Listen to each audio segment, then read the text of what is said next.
नमस्कार दोस्तों, आप लोगों का एक बार फिर से स्वागत है हमारे YouTube चैनल MSH क्लासेस पर। दोस्तों, आज हम लोग नागपुरी लोकगीत का छठा लेक्चर करने जा रहे हैं, जिसमें आज जितने भी लोकगीत बचे हुए हैं दोस्तों, उन सभी को आज हम लोग ख़त्म करेंगे। टोटल हम लोग को झारखंड के सचिवालय के सिलेबस में 9 लोकगीत पढ़ना है और हम लोग 6 लोकगीत पढ़ चुके हैं। आज हम लोग 3 लोकगीत पढ़ेंगे और लोकगीत का हम लोग का सिलेबस समाप्त होगा दोस्तों। इसके बाद हम लोग लोक साहित्य का क्लास स्टार्ट करेंगे और साथ ही साथ हम लोग लोकगीत से संबंधित प्रश्न उत्तर भी करेंगे दोस्तों।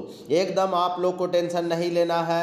MSH क्लासेस आपकी तैयारी की जिम्मेदारी लेता है। आप लोगों को बहुत ही अच्छे तरीके से तैयारी कराया जाएगा, जिससे कि आप लोग सभी प्रश्न के आंसर देने में सक्षम रहें।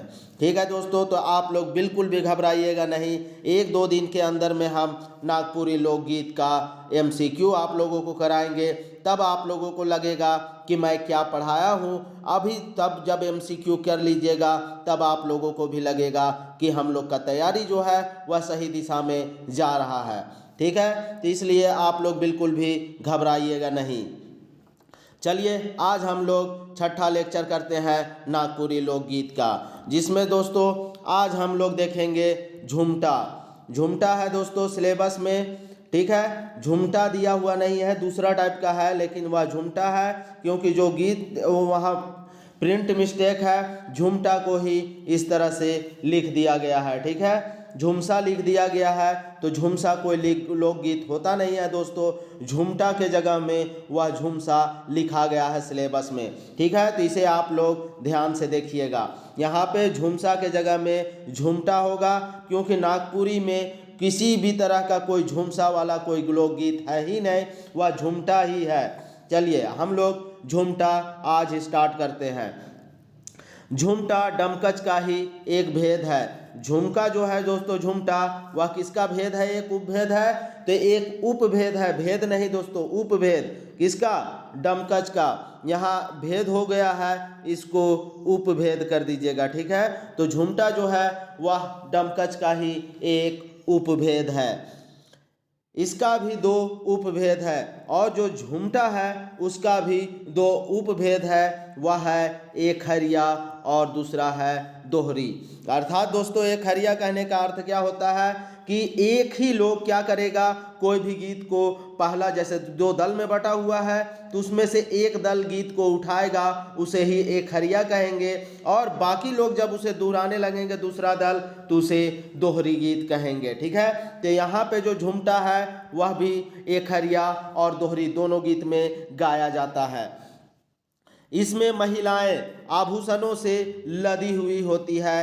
अर्थात जो महिलाएं होती है, इस गीत को गाने वाली महिलाएं और नृत्य करने वाली महिलाएं, वे लोग पूरी तरह से अभी आभूषण से क्या होते हैं? लदे हुए होते हैं। अर्थात पूरी तरह से श्रृंगार किए हुए रहती है। आगे देखते हैं। नृत्य संगीत के साथ समय वादों के साथ गहनों की खनक भी इसमें सम्मिलित होकर संगीत को और रसदार एवं खनकदार बना देते हैं। और यहाँ पे कहा जा रहा है कि जब नृत्य और संगीत होने लगता है, तो उस समय जो महिलाएं जेवर अर्थात गहना पहनी हुई होती है, उस गहनों का जो वाद्य यंत्र के साथ उस गहनों का खनक भी जब मिल जाता है, तो वह क्या हो जाता है? एकदम रसदार और खनकदार बन जाता है। यह एक महिला प्रधान नृत्य संगीत है। हम लोग देख चुके हैं, क्योंकि महिलाएं श्रृंगार से लदी हुई और इसमें नृत्य और संगीत का आयोजन करती है, तो इसलिए यह कौन सा प्रधान हुआ? यह झुमटा जो है महिला प्रधान एक नृत्य संगीत है, जो मुख्य रूप से घर के आंगनों में महिलाओं द्वारा संपन्न किया जाता है। और यह जो है जो झुमटा नृत्य जो है दोस्तों, नृत्य संगीत, यह मुख्य रूप से कहाँ पे आयोजन होता है इसका? तो घर के आंगनों में होता है, और आधी रात तक चलने वाला यह लोकगीत है। आधी रात तक चलता है दोस्तों। आधी रात अर्थात अधरतिया तक चलता है। उसके बाद सभी लोग अपने अपने घर चले जाते हैं और इस गीत और नृत्य का समापन होता है। तो इसलिए इसे कहा जा रहा है यह मुख्य रूप से आंगन में महिलाओं के द्वारा संपन्न किया जाता है। आगे देखते हैं, इसमें बजाए जाने वाले प्रमुख वाद्य यंत्र, इसमें जो बजाए जाने वाले प्रमुख वाद्य यंत्र है दोस्तों वह है मांदर, ढोलक, नगाड़ा, ढाक, शहनाई, करताल, बांसुरी एवं मुरली। और इन सबको बजाने वाला दोस्तों पुरुष होता है। देखिए, गाने वाला और नृत्य करने वाला मुख्य रूप से कौन हुआ? तो स्त्रियां हुआ, इसीलिए इसे महिला प्रधान नृत्य संगीत कहा जाता है। लेकिन इसमें जो बजाने वाला है वह मुख्य रूप से पुरुषों का दल होता है। पुरुषों के द्वारा इसमें क्या होता है? सबसे मुख्य रूप से इसमें क्या बजता है? तो मांदर बजता है दोस्तों। ठीक है, जो झुमटा नृत्य है, संगीत है, उसमें मुख्य रूप से मांदर बजाया जाता है, लेकिन इन वाद्य यंत्रों का भी प्रयोग होता है। अगर आपको देखा जाए तो यहाँ पे बांसुरी का प्रयोग भी होता है, शहनाई का भी प्रयोग होता है और मुरली का भी प्रयोग धड़ल्ले से देखा जा सकता है। ठीक है, और यह बजाने वाले लोग जो होते हैं वह पुरुष होते हैं, लेकिन जो नृत्य और संगीत करने वाले होते हैं वह स्त्रियां होती है। इस नृत्य संगीत को सुनने वाले हृदय से ही नहीं तन बदन से भी आकर्षित होकर उछलने लगते हैं। और इस तरह से जब यहाँ वाद्य यंत्र के साथ नृत्य करते हुए लोगों को देखते हैं तो उनका हृदय तो उधर आकर्षित हो ही जाता है, लेकिन उसका तन बदन भी उस ओर आकर्षित हो जाता है। ठीक है, इस तरह से झुमटा जो है एक आकर्षित और मनमोहक नृत्य संगीत है। झुमटा का एक गीत आप लोगों के सामने पेश करते हैं हम। ठीक है, ऐसन समय भेल जोवन जलना, मोर पिया परदेश गेल धिक रे जीना, मोर पिया परदेश गेल। यहाँ पे क्या कह रहा है? ऐसा समय आया जब क्या हुआ, मेरी जवानी जो है वो अपने उफान पे है, और उसी समय क्या होता है कि जो मेरा पिया होता है अर्थात मेरा जो बालम है, अर्थात मैं जिससे प्रेम करता हूँ, वह कहाँ चला जाता है? परदेश चला जाता है। तो मुझे ऐसी जिंदगी पे क्या है? ऐसी जिंदगी का जीना धिक्कार है। धिक्कार है ऐसे जिंदगी को जीना जिसमें मेरा पिया जो है मेरे पास नहीं है और वह परदेश में है। ऐसा जीना को धिक्कार माना जाता है। चलिए दूसरा लोकगीत देखते हैं। दूसरा लोकगीत है दोस्तों सोहराई लोकगीत। और सोहराई लोकगीत जो है दोस्तों यह आपका जीएस पेपर में काफ़ी महत्वपूर्ण है, क्योंकि झारखंड पेपर से संबंधित जो झारखंड है उसमें यह प्रश्न बार बार पूछा गया है, दोहराया गया है। जेटेट का एग्जाम था उसमें भी यह पूछा गया है, पंचायत सचिव का एग्जाम था उसमें भी पूछा जा चुका है, और जेएसएससी से रिलेटेड बहुत सारे एग्जाम में इस गीत से संबंधित यह किससे संबंधित है ऐसा पूछा गया है। इसलिए यह गीत जो है आप लोगों के लिए काफ़ी महत्वपूर्ण हो जाता है। ठीक है, तो सोहराई गीत को हम लोग समझते हैं किस तरह का है, कौन लोग गाता है, किसके लिए गाता है, कहाँ गाता है, इन सब के बारे में हम लोग चर्चा करते हैं। यह सोहराई पर्व या दीपावली के दूसरे दिन की पशु पूजा के समय का गीत है। यहाँ क्या कहा जा रहा है? जो सोहराई है ना दोस्तों, जो सोहराई गीत है वह सोहराई पर्व, देखिए जैसे जब दीपावली होता है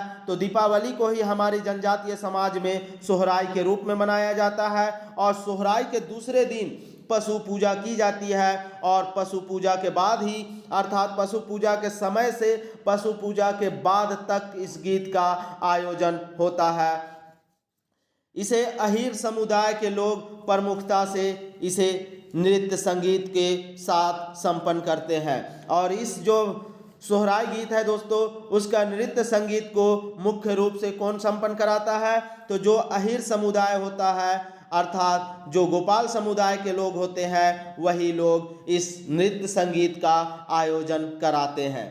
क्यों? क्योंकि अहीर लोग मुख्य रूप से पशुओं से जुड़े हुए होते हैं, उनका व्यवसाय भी पशुओं से ही चलता है, इसलिए मुख्य रूप से वे लोग करते हैं। लेकिन हमारे झारखंड की संस्कृति में सभी जाति के लोग इसमें समावेश करते हैं, अर्थात सभी जाति के लोग मिलके इस सोहराई गीत नृत्य को मनाते हैं, अर्थात सोहराई पर्व को मनाते हैं। आगे देखते हैं। यह गाय, बैल व पालतू पशुओं की पूजा पर विशेष रूप से गाया जाता है। और यह जो गीत है दोस्तों, जो सोहराई का गीत है, वह गाय बैल या अन्य पालतू पशु है उनके पूजा पर विशेष रूप से गाया जाने वाला यह गीत है। यह गीत मानवता का संचार को प्रदर्शित करता है, अर्थात मानवता को प्रदर्शित करता है। क्यों मानवता को प्रदर्शित करता है, आगे देखते हैं। क्योंकि जो पशु हमारे लिए दिन रात मेहनत करके हमें अन्न प्रदान करते हैं, उसके गुणगान करने के लिए ही यह पर्व मनाया जाता है, जो कि पशु प्रेम को प्रदर्शित करता है। जिस पशु के सहारे दोस्तों हम लोग भारतीय लोग, और भारतीय में भी हम लोग झारखंडी लोग मुख्य रूप से कृषि से जुड़े हुए हैं, और कृषि में प्रमुख रूप से मदद करने वाला पशु ही होता है, अर्थात साधन के रूप में पशु ही प्रयोग आता है। तो इस पशु के याद में हम लोग एक पर्व मनाते हैं, और इस पर्व के उपलक्ष्य में जो गीत का आयोजन होता है उसे ही सोहराई गीत कहा जाता है। और इस सोहराई गीत में मानवता का क्या दिखता है, मानवता का लक्षण जो है वह प्रदर्शित होता है। क्योंकि पशु ना बोलने वाला चीज़ है, लेकिन उसके याद में भी हम लोग जो पर्व मनाते हैं और उसकी वंदना करते हैं, उसका गुणगान करते हुए जो गीत गाते हैं, यह हम लोग को मानवता की ओर क्या ले जाता है, मानवता की ओर हम लोग को ले जाने वाला एक गीत है। आगे देखते हैं। यह एक पुरुष प्रधान गीत है, और दोस्तों यह जो सोहराई गीत है यह मुख्य रूप से पुरुषों के द्वारा गाया जाने वाला गीत है, जिसका स्वर उच्च होता है। इसमें बजाए जाने वाले वाद्य यंत्र में मांदर, ढोल, नगाड़ा, बांसुरी, मुरली, शहनाई इत्यादि है। ठीक है, यह पुरुष प्रधान है, और इसमें मांदर है, ढोल है, नगाड़ा है, बांसुरी है, मुरली है, शहनाई है इत्यादि वाद्य यंत्र बजाए जाते हैं। इस गीत के आरंभ से पहले पशुओं को नहलाया जाता है, फिर उसे सजाया जाता है तथा विभिन्न रंगों की आकृतियों से उसके बदन को रंगा जाता है। तत्पश्चात उसकी पूजा की जाती है, और पूजा के उपरांत गीत व नृत्य का आयोजन होता है, और इसे ही क्या कहते हैं, इसे ही सोहराई गीत कहा जाता है। अब यहाँ पे दोस्तों एक चीज़ आप लोग गौर नहीं किए होंगे कि मैं यहाँ पे यह जो सोहराई गीत है वह कहाँ पे गाया जाता है, इसके बारे में मैं चर्चा नहीं किया हूँ। तो अब मैं आप लोगों को बताता हूँ कि यह ना तो अखड़ा में गाने वाला गीत है, और ना ही घर के आंगन में गाने वाला गीत है। यह लोगों के घर घर जाके, अर्थात रास्ते में गाने वाला एक प्रकार का गीत संगीत है दोस्तों। ठीक है, यह रास्ते में गाने वाला है, अर्थात जो रसिक होते हैं सोहराई गीत गाने वाले, वे लोग घर घर जाके समझ लीजिए कि इस गीत का आयोजन करते हैं और नृत्य करते हैं। ठीक है, अगर आपसे पूछ देगा इनमें से कौन सा गीत जो है वह अखड़ा या घर के आंगन में नहीं गाया जाता है, तो दोस्तों यह सोहराई गीत होगा। ठीक है, आप लोग याद रखिएगा, इसी तरह के प्रश्न बनेंगे और आप लोग वहां पे कंफ्यूज होइएगा, इसलिए मैं बता रहा हूं आपको, ध्यान से सुनिए। अब चलिए हम लोग एक सोहराई गीत देखते हैं। एक सोहराई गीत आप लोगों के सामने प्रस्तुत कर रहा हूं। वन में गरजे बाघ हो बाघीन, खोर माझे गरजे अहिरक पूत जे, भुंडू में गरजे नाग हो नागिन। यहाँ पे क्या कह रहा है, वन जो है अर्थात जंगल में क्या गरजेगा, बाघ और बाघीन गरजेगा। और खोर क्या होता है दोस्तों, एक तरह का रहने का, या जो जैसे लोग यहाँ पे इकट्ठा होके एक जगह बैठते हैं, अर्थात प्रमुख स्थान को खोर कहा जाता है। तो उस खोर के बीच में, अर्थात उस जगह में जब अहिर बैठा हुआ होता है तो इस गरज को सुनता है बैठते हुए। कौन सुनता है, अहिर का जो बेटा वगैरह होता है, अहिरक पूत बोल रहा है, अर्थात अहिर के लोग जो है इस गरज को सुनते होंगे। और भुंडू में गरजे नाग हो नागिन, और यहाँ पे भुंडू अर्थात जो छेद होता है, जो उसका रहने का स्थान होता है, वहाँ से क्या गरजता है, नाग और नागिन भी गरजता है। तो देखिए दोस्तों, यहाँ पे इस गरज के साथ क्या दिखा रहा है कि यह पशुओं से संबंधित गीत है, क्योंकि यहाँ पे बाघ आया, यहाँ पे नाग आया, तो यह सब पशु है ना दोस्तों, तो यह पशुओं से संबंधित गीत है। ठीक है, अब हम लोग तीसरा गीत देखते हैं। तीसरा गीत है लहसुआ गीत। लहसुआ दोस्तों, इसे भी आप लोग ध्यान से देखिएगा। यह झूमर का ही एक अलग नृत्य संगीत है। जिस तरह से झूमर होता है दोस्तों, झूमर का ही नाम परिवर्तित करके उसे समझ लीजिए, उसी तरह का एक गीत है लसुआ, वह झूमर की तरह का ही एक गीत और संगीत है। इसमें लहस कर, जैसे झूमर में होता है ना दोस्तों कि लुझक कर नृत्य किया जाता है या झुक झुक कर नृत्य किया जाता है, और जो गीत होता है, गीत को भी इस तरह से झुक झुक के, अर्थात कभी कभी से उसका स्वर को जो होता है रोक दिया जाता है और अचानक फिर खींच दिया जाता है उसका स्वर, तो लगता है कि उसका स्वर जो है वह लुझक लुझक के कर रहा है, अर्थात वह झुक झुक के गा रहा है। तो ऐसे ही यहाँ पे लहसुआ भी जो है वह झुक झुक कर नृत्य करते हुए गाया जाने वाला गीत है, इसलिए इसे झूमर का ही एक अलग प्रकार का नृत्य संगीत माना जाता है। जिस तरह झूमर भी झुक झुक कर, उसका संगीत का भी है स्वर जो है उसको भी रोक रोक के इस तरह से गाया जाता है कि लगता है कि वह झनकार के साथ झुक रहा है, तो और नृत्य भी वैसे ही किया जाता है। तो उसी तरह सेम जो है लहसुआ में भी होता है, इसलिए इसे झूमर का एक गीत संगीत कहा जाता है। इसी कारण से इसे लहसुआ कहा जाता है। क्यों लहसुआ कहा जाता है? क्योंकि यह झुक कर नृत्य करते हुए गीत गाया जाता है, इसलिए इसे लहसुआ गीत कहा जाता है। इसे लुझरी भी कहा जाता है दोस्तों, लुझरी भी कहा जाता है। क्यों लुझरी कहा जाता है? क्योंकि लुझरी में भी क्या होता है, लुझक लुझक के गीत और गीत संगीत और नृत्य का आयोजन होता है। तो यहाँ लहसुआ में भी वही होता है, इसलिए इसे लुझरी भी कह सकते हैं, झूमर भी कह सकते हैं या लहसुआ भी कह सकते हैं। तीनों एक ही तरह का गीत संगीत है दोस्तों।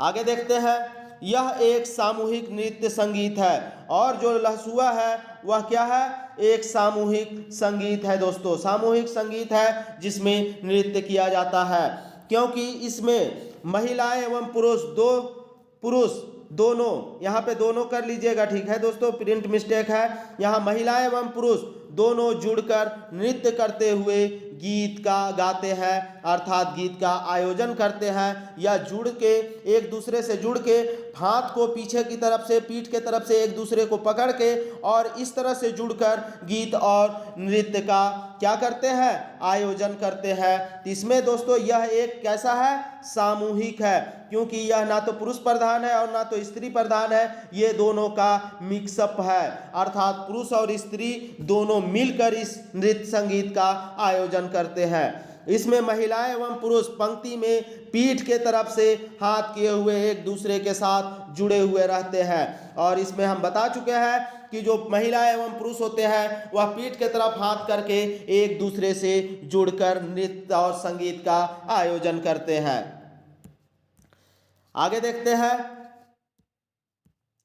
इसका आयोजन अखड़ा में होता है, और जो लहसुआ है दोस्तों, लहसुआ का आयोजन मुख्य रूप से कहाँ होता है, यह अखड़ा में होता है, आंगन में नहीं होता है, सड़क पे नहीं होता है, यह मुख्य रूप से अखड़ा में होता है। या कोई सांस्कृतिक कार्यक्रम कभी घर आंगन में हो जाए तो उसमें भी हो सकता है, ठीक है, एकदम अखड़ा बोल दिए। तो अखड़ा कहने का मतलब ऐसा नहीं है कि यह सिर्फ अखड़ा ही में होगा, आंगन वगैरह या कोई फंक्शन में नहीं होगा, यह कभी भी किसी तरह के फंक्शन में भी हो सकता है, लेकिन मुख्य रूप से जो है इसका आयोजन अखड़ा में होता है, जो कि आधी रात तक चलता है, आधी रात तक ही चलता है दोस्तों। जिस तरह से हम लोग झूमर वगैरह, डमकच वगैरह देखे थे कि वह पूरी रात चलता है, लेकिन यहाँ लहसुआ जो है वह सिर्फ आधी रात तक चलता है और उसके बाद समाप्त हो जाता है।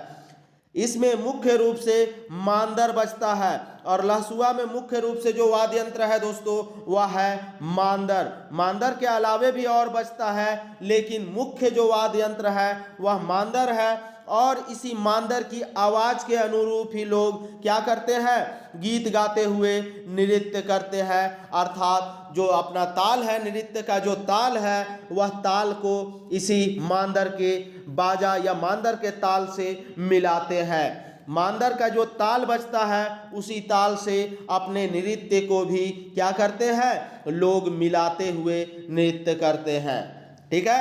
तो इस तरह से लहसुआ जो है एक पुरुष और स्त्री दोनों का सामूहिक है, अर्थात सामूहिक प्रधान है दोस्तों, ठीक है।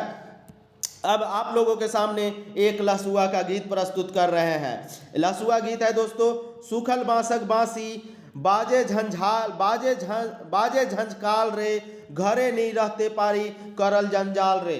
और यहाँ पे क्या कह रहा है, जब सूखा हुआ बांस का जो बांसुरी होता है वह जब पूरी झनकार के साथ बजता है तो मैं जो घर में रहता हूँ वह घर मुझे जंजाल लगता है और मैं घर में सही से रह नहीं पाता और मैं क्या करता हूँ, अखरा के तरफ भागे चले जाता हूँ। तो यहाँ पे यही कहना चाह रहा है इस गीत के माध्यम से। इस तरह से दोस्तों हम लोग का झारखंड सचिवालय के सिलेबस में जितना भी लोकगीत दिया हुआ था उन सभी लोकगीत आज हम लोग का समाप्त होता है। कल परसों से दोस्तों हम लोग क्या करेंगे, साहित्य का क्लास स्टार्ट करेंगे, लोक साहित्य का, क्योंकि लोक साहित्य और लोकगीत बहुत इंपॉर्टेंट है दोस्तों। और लोकगीत का 1-2 दिन के बाद से हम आप लोगों को प्रश्न उत्तर भी कराएंगे।